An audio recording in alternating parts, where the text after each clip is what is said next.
I was in the cereal aisle scanning the shelves for my favorite brand when I felt a small pair of arms wrapped tightly around my legs. I looked down and saw a little girl, maybe 5 years old, with messy blonde pigtails and wide, tear-filled blue eyes. She pressed her cheek against my jeans and whispered a single, trembling word, "Mommy." My breath caught in my throat. "Sweetheart, I'm not your mom," I said, bending down to her level. Her tiny hands clung harder, as if I was the only safe thing in the world. Before I could ask her where her parents were, a tall man came running from the other end of the aisle. His face drained of all color when his eyes met mine. He stopped a few feet away, pulled out his phone, and spoke into it in a low, urgent tone. "It's her," he said. I froze. The man's voice was sharp and certain, like he had been searching for me for years. I didn't know him. I didn't know the little girl. But in that moment, the entire store seemed to close in on me. Over the loudspeaker, the grocery store manager's voice cut through the air. "Attention all customers, please remain where you are. Security, close the exit doors." Around me, shoppers paused mid-step. The sliding doors at the front locked shut with a mechanical click. My stomach churned as I realized whatever was happening, I was now at the center of it. Saturday mornings in Springfield, Missouri were usually my time to reset. I had a comfortable routine: stop by the grocery store, pick up the week's essentials, and then drive over to my mother's house to help with chores and keep her company while she recovered from knee surgery. I'm Rachel Linden, 34 years old, a high school art teacher who finds comfort in predictable schedules and familiar places. My life wasn't thrilling, but it was steady. That morning, I pushed my cart down the aisles, half focused on my list and half listening to an old George Strait song playing overhead. The store smelled faintly of warm bread from the bakery. The clink of glass jars in my cart mixed with the chatter of families debating cereal brands. I passed the produce section, tossed in a bunch of bananas, and started toward the breakfast aisle. I was wearing a soft green sweater and jeans, my hair tied back in a loose ponytail. My phone sat in my purse, buried under my wallet and reusable bags. I didn't even glance at it. Nothing about the morning hinted that my life was about to tilt in a way I could never have prepared for. The store was busy, but not chaotic. A few kids darted between their parents' carts, laughing and shouting about cookies. I've always liked kids, which is why the small, sudden presence of one didn't startle me at first. I was reaching for a box of oatmeal when I felt it, a warm, tight hug around my legs. At first, I thought a child had mistaken me for their mom, like happens sometimes in crowded stores. But when I looked down, something in my chest tightened. The girl was maybe 5, with pale blonde hair pulled into pigtails that were a little crooked, like someone had rushed to get her ready. Her cheeks were flushed and streaked with the remnants of tears. She was wearing a yellow sundress patterned with tiny white daisies, and on her feet were worn pink sandals that looked too big for her. She looked straight up at me with wide blue eyes. "Mommy," she whispered. Her voice cracked, like the word had been sitting in her throat for a long time. I bent down, forcing a gentle smile. "Sweetheart, I'm not your mom. Are you lost? Where's your family?" Her small hands gripped my sweater at the shoulders, refusing to let go. "Why did you leave?" she asked, her voice breaking again. My heart twisted. "I think you've mistaken me for someone else," I said softly. "Let's find the store employees so they can help you." But before I could stand up with her, the sound of heavy, fast footsteps echoed from the other end of the aisle. I turned my head just as a tall man appeared, moving toward us at a near run. He looked to be in his early 40s, broad-shouldered, wearing a wrinkled plaid shirt and dark jeans. His face was pale, his expression locked between shock and fury. He stopped a few feet from me, his eyes fixed on mine as if confirming something. Without looking at the little girl, he pulled a phone from his pocket and spoke quickly into it. "It's her," he said. The words weren't shouted, but they sliced through me all the same. I froze, every instinct screaming that something was very wrong. My mind scrambled. Who was this man, and why was he saying that about me? The girl clung tighter, burying her face against my shoulder.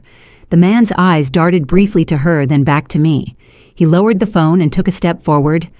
"You're not going anywhere." I stood, holding my ground. "I don't know who you are, and I don't know this child. You need to step back." He didn't. His gaze was sharp, unblinking. Suddenly, a voice boomed over the store's PA system. Attention all customers. Please remain where you are. Security, close the exit doors. A faint electronic buzz followed by a mechanical click signaled the front doors locking. Shoppers around us paused mid-step. Someone in the frozen foods section turned their head to watch. A mother in the cereal aisle pulled her own child closer to her side.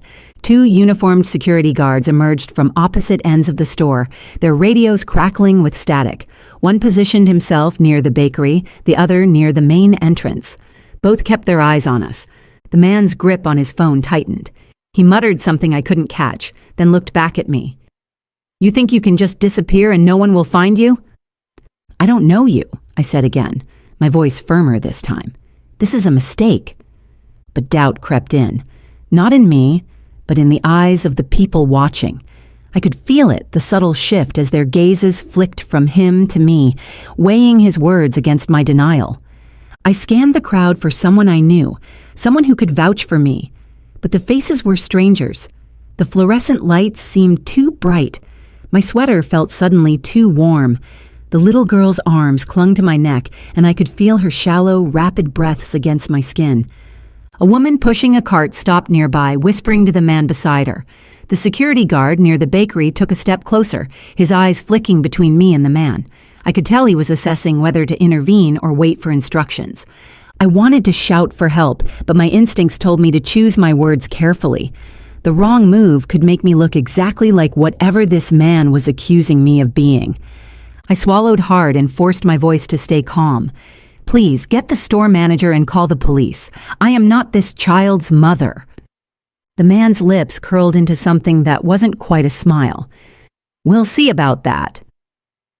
In that moment, surrounded by strangers locked inside a store that suddenly felt more like a cage, I understood something. This wasn't a misunderstanding that would clear itself up in a few minutes. This was about to get much worse. The grocery store no longer felt like a familiar Saturday errand. It had turned into a stage, and I was the unwilling center of attention. People were staring openly now, their faces a mix of curiosity and suspicion. The little girl's arms clung to my neck, her small fingers gripping like she thought I might vanish if she let go. The man stood just a few feet away, blocking the end of the aisle. His eyes were sharp and unblinking, his jaw tight. His phone was still in his hand, but he wasn't speaking into it anymore. He was just watching me, as if daring me to try and move. "You're making a mistake," I said, trying to keep my voice steady. "I've never seen you or this child before." He stepped closer. "Stop lying, you can't run this time." "I'm not lying. My name is Rachel Linden. I teach art at Springfield High School. I came here to buy groceries and nothing else. Get the police here now." The security guard from the bakery side moved toward us. "Sir, ma'am, I'm going to need you both to step apart. Let's calm this down." "She's my ex-wife," the man said quickly, his voice rising. "She disappeared with my daughter 5 years ago. She's been hiding under another name. This is kidnapping. Arrest her." "That's insane," I shot back. "I have never been married to you, and I have never met your daughter. You're making up a story." The guard looked between us, clearly unsure who to believe.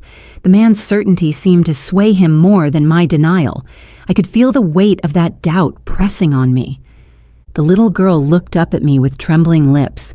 "Why did you leave me?" she whispered again. Her words hit me like a punch. "Honey, I'm not your mom," I said softly. "I promise we're going to get you to your real family." The man's eyes flared. "Her real family is me, and you're not taking her anywhere." More shoppers had gathered now. Some whispered into their phones, others just watched like it was unfolding entertainment. My skin prickled under their stares. I felt the sting of injustice already forming in their eyes, as if they had decided my guilt before hearing the truth. The store manager, a heavy-set man with a name tag that read Derek, arrived, flanked by another security guard. His voice was firm. "What's going on here?" The man jumped in first. "She's my ex-wife, took my kid years ago. I just found them. Lock her up until the police get here." "That is a lie," I said, stepping forward. "My name is Rachel Linden. I live on Meadow Lane. I teach at the high school. I've never seen him before." The manager raised a hand. "All right, both of you, calm down. Security, keep them separated, and call the police." As one of the guards moved to block the man from getting closer, I pulled my phone from my purse with shaking hands. I opened the camera and hit record, my voice loud enough for everyone nearby to hear. My name is Rachel Linden. I do not know this man or this child. I am being accused of something I did not do. I want law enforcement here now. The man laughed under his breath. You think filming this is going to save you? I turned the camera toward him. Yes, because I have nothing to hide. That was when I heard a familiar voice from behind me. Rachel, is that you? I spun and saw Mr. Turner, a retired police officer who was a close friend of my mother's. He was holding a basket of apples, his brow furrowed as he took in the scene. What's going on here? He asked, stepping toward me. The man pointed at me. She kidnapped my daughter. You're looking at a fugitive. Mr. Turner's eyes narrowed. That's not true. I've known Rachel since she was a teenager. She's lived here her whole life. Who are you? The man straightened, clearly thrown off by Mr. Turner's confidence. I'm her husband. She's lying to everyone. That's enough, Mr. Turner said sharply. He put himself between us, his voice low but commanding. Derek, get the police on the line and tell them I'm here.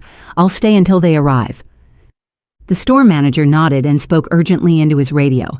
I kept recording, my hand steady now. Mr. Turner's presence gave me something solid to hold onto, but the tension in the air didn't ease. The man was still glaring at me like he could burn holes through my skin. Shoppers whispered. A woman near the dairy section shook her head, muttering to her husband. A teenager held up his phone, filming everything. The scene had become a public trial with no rules and no fairness, and I was the accused. The little girl shifted in my arms, her head resting on my shoulder. She didn't pull away, but she also didn't speak again. I wondered if she was confused, scared, or told to believe a story that wasn't true. I glanced at the nearest security guard. How long until the police arrive? They're on their way, he said, avoiding my eyes. Every second felt longer than the last. I could hear the man's breathing from where I stood, slow and deliberate, like he was waiting for something to happen. My chest tightened at the thought that whatever game he was playing, he'd already planned it in his head. I shifted my weight and adjusted the girl on my hip, determined to keep my voice strong. When the police get here, you're going to see you've made a huge mistake, and I will not forgive you for putting this child through this. The man's expression didn't change. We'll see whose mistake this is. The waiting felt unbearable. The police would be here soon, but in a situation like this, minutes stretched into lifetimes. I knew that if I stood there silently letting this man's accusations fill the air, the onlookers would write their own version of the story, and that version might stick even after the truth came out. I adjusted my grip on the little girl, who was getting heavier in my arms. Her head rested against my shoulder, her breathing uneven. I didn't know if she was exhausted, scared, or just trying to disappear into herself. I glanced at the man again.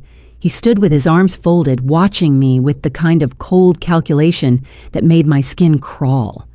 That was the moment I decided I couldn't just wait for the police to clear this up.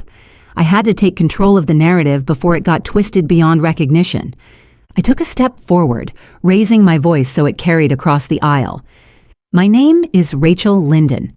I live in Springfield. I have never met this man or this child before. I am not her mother. I am recording this because I want the truth to be clear to anyone who sees this later. Several shoppers turned toward me more directly now. Some lowered their phones. Others looked uncomfortable. The store manager shifted his weight, clearly not sure if he should intervene. The man's voice was low but cutting. You can play the victim all you want, Rachel. It won't work this time. I turned the camera toward him. If you know my name, then you also know you're lying. You have no proof, because none exists. Mr. Turner moved a step closer to me, his voice steady.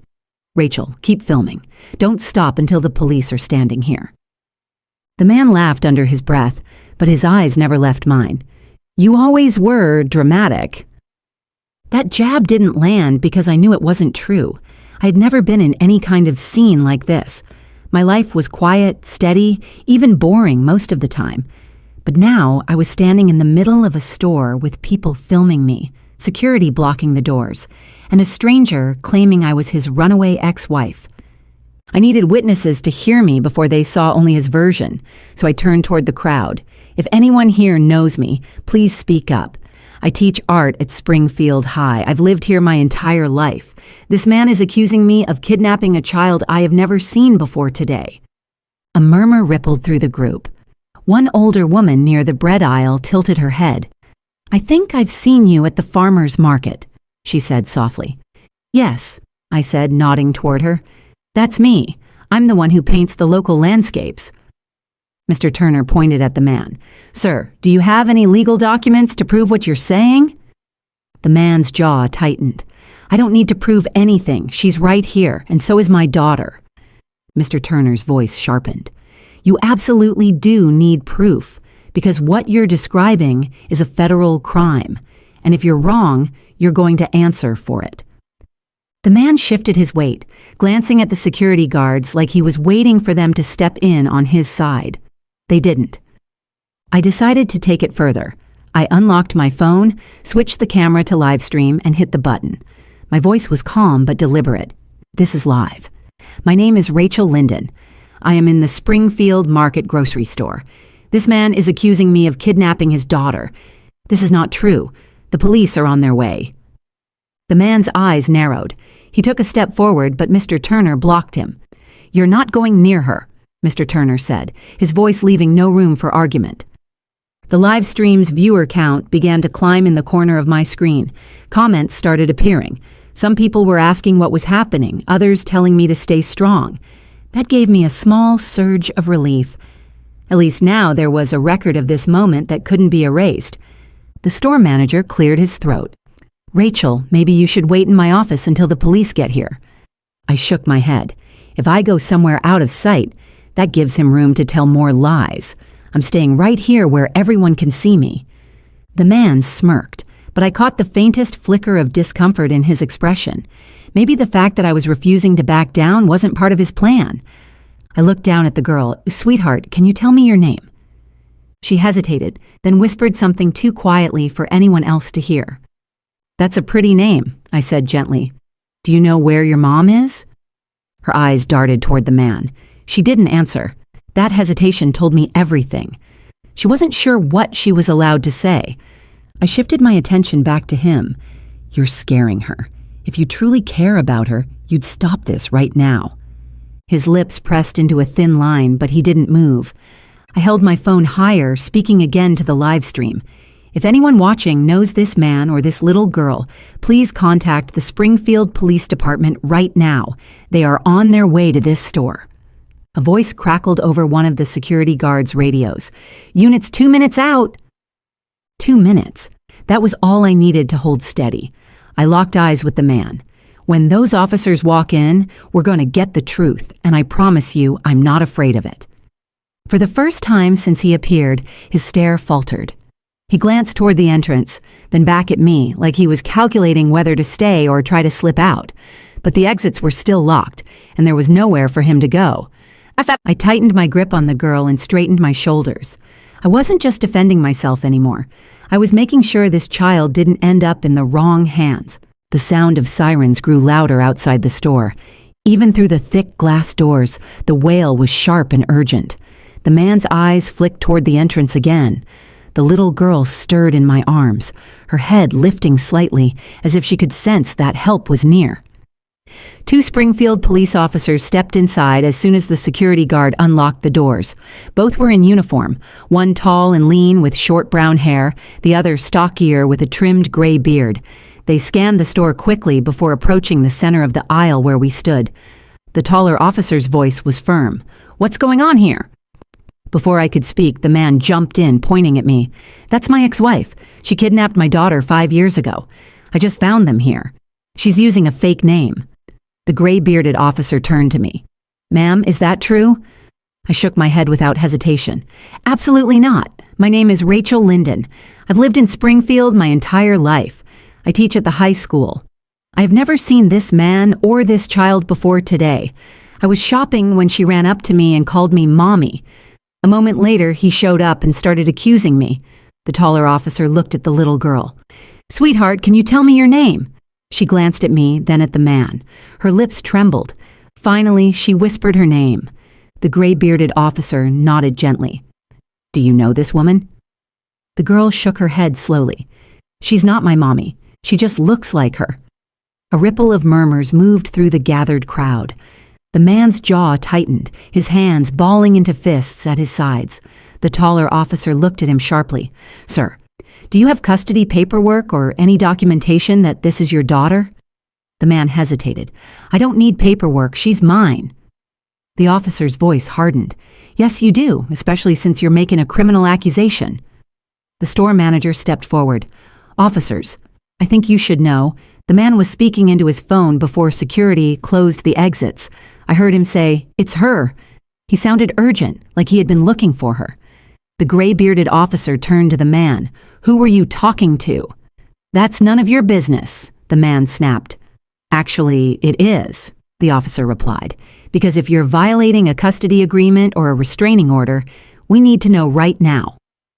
Mr. Turner, who had been standing watch beside me, spoke up. I know Rachel. She's never left Springfield. This man is lying, and you should check his record. The taller officer pulled a small tablet from his pocket and typed quickly. Within seconds, his expression shifted. He looked at his partner and gave a subtle nod. The gray-bearded officer stepped forward. Sir, there's an active restraining order against you filed by your ex-wife. You're not permitted within 100 yards of your daughter. The man's face flushed red. That's ridiculous. She's my kid. That woman, he jabbed a finger toward me, is helping her hide. I stood my ground. I've never met your ex-wife or your daughter. You've mistaken me for someone else. The taller officer took a step toward the man. Sir, you need to put your hands behind your back. He resisted at first, taking a half step back, but the officer's tone left no room for argument. Now. The man's jaw worked, his eyes darting between me, the officers, and the girl. Finally, he turned, and the taller officer cuffed him. The sound of the metal closing around his wrists was sharp and final. The little girl's eyes widened. She clutched my sweater for a moment longer before the gray-bearded officer gently lifted her from my arms. You're safe now, he told her quietly. From the back of the store, a woman's voice broke through the hum of whispers. Lila! Everyone turned. A woman in her early 30s came running down the aisle. Her dark blonde hair pulled into a loose braid, her face pale but determined. She dropped to her knees as the officer set the girl down. The child bolted into her arms. The woman hugged her tightly, tears streaming down her face. I'm so sorry, baby. I'm here now. The officer addressed her gently. Ma'am, we believe he violated the restraining order. She nodded, her voice trembling. He's been trying to find us for years. We moved to stay safe. I don't know how he even knew we were here today. The taller officer gestured toward me. Ma'am, this is Rachel. She protected your daughter until we got here. The woman looked up at me, her eyes filled with gratitude. Thank you. I can't imagine what could have happened if you hadn't been here. I shook my head. I'm just glad she's safe. The officers led the man toward the entrance. He didn't look at me again, his expression unreadable. The sliding doors opened and sunlight spilled into the store as they escorted him outside. The store's atmosphere shifted instantly. People began to move again, carts rolling, conversations resuming, but the tension still hung faintly in the air. The manager placed a hand on my shoulder. You handled yourself well, Rachel. Not everyone would have stayed that calm. Mr. Turner smiled faintly. You did more than stay calm. You made sure the truth came out. I nodded, still feeling the adrenaline humming through my veins. I looked toward the woman and her daughter. The girl gave me a small, shy wave before turning back to her mother. As I gathered my cart and started toward the checkout, I realized my groceries were still only half collected. But in that moment, it didn't matter. What mattered was that a child was safe. A lie had been stopped, and the truth had been heard by everyone who needed to hear it. The police took the man away, and the store slowly returned to its usual rhythm, though the air still felt heavier than before. Shoppers went back to their carts, but every so often, I caught someone glancing my way. Some gave me small nods of respect. Others avoided eye contact entirely. Mr. Turner walked with me to the checkout. You did the right thing, Rachel. You stayed calm, you spoke up, and you kept her safe. That little girl will remember that." I managed a small smile. I just didn't want him to take her. She was terrified. At the register, the cashier scanned my items slowly, her eyes flicking toward me with quiet curiosity. When she handed me my receipt, she said softly, "I saw the whole thing. You were brave." Outside, the air was cool and fresh. Mr. Turner insisted on driving me home, and I didn't argue. The adrenaline had faded, leaving me exhausted. My green sweater felt heavier now, like it had absorbed every ounce of tension from the store. When we pulled up to my mother's house, I saw her sitting by the window. She waved as I got out of the car, but her smile faded when she saw my face. "Rachel, what happened?" she asked the moment I stepped inside. I set the groceries on the kitchen counter and told her everything, from the moment the little girl hugged me to the second the police led the man away. She listened without interrupting, her hands clasped tightly in her lap. When I finished, she reached over and took my hand. "This world can change in an instant. You kept your head, and that's what made the difference. You protected her, and you protected yourself." I nodded, feeling the weight of the truth in her words. "I just hope she's safe from him for good." "She has a mother who clearly loves her," my mom said, "and now she knows there are strangers in this world who will stand up for her too." That night, I sat at my kitchen table, replaying the day in my mind. It struck me how quickly a normal morning had turned into something that could have changed my life forever if I had stayed silent. The thought chilled me. I realized that speaking up wasn't just about defending myself. It was about making sure the truth was heard loudly enough to cut through lies before they could take root. The next morning, I received a message on my phone from an unfamiliar number. It was the girl's mother. She thanked me again, told me her daughter had slept peacefully for the first time in weeks, and said she would never forget what I did. She called me a stranger who felt like family for a few minutes in a grocery store aisle. I smiled at that. In a world where people often look the other way, I had chosen to stand still, speak up, and fight for the truth. And that choice had mattered. As I put my phone down, I thought about the lesson the day had left me with. You never know when someone will need you to be their voice. And when that moment comes, you cannot afford to hesitate. If you like this story, share it with someone who needs to be reminded of the power of speaking the truth. Comment with your thoughts and subscribe to the channel for more stories that prove one person's actions can change everything. That day in the grocery store taught me that the truth only matters if you fight for it. I could have stayed quiet, hoping the police would sort it out, but silence can let lies grow. By speaking up, I protected myself and a little girl who just needed someone to keep her safe. If you were in my place, what would you have done? Tell me in the comments. If you like this story, give it a thumbs up, share it with your friends, and subscribe to the channel so you never miss a story where courage changes everything.